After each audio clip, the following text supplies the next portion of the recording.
On a cold, snowy day, Nottingham's 2018 team gathered at the City Ground as England brought out the big names in Zurich. In 2018, FIFA and England together. That England is the right host for the FIFA 2018 World Cup.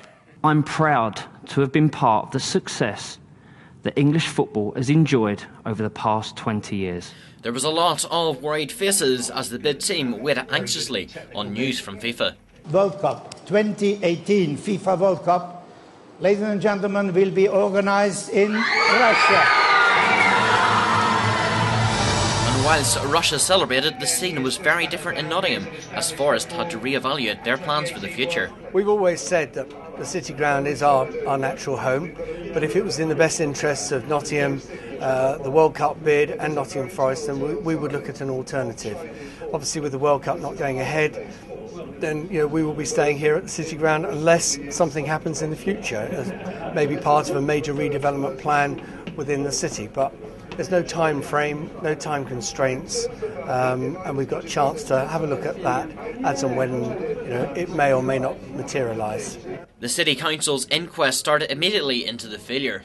Obviously it's hugely disappointing. The bid would have brought in a lot for Nottingham in terms of inward investment, jobs, people coming to visit our city, national and international profile. But we did, as part of the bid itself that we put into to be part of England's bid, have a very concise and comprehensive football development plan, 10-year plan. And I'm hopeful that much of that can still be picked up and we can still take that forward. The result was also a setback for women's football, with the stadium promised to be a Wembley for women. It just seems like another setback for football, women's football in Nottingham.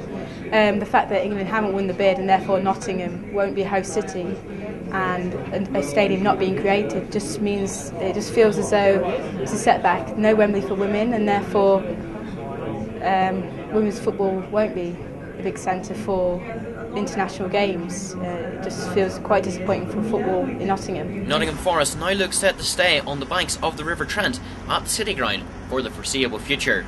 William Esler, CBJ News.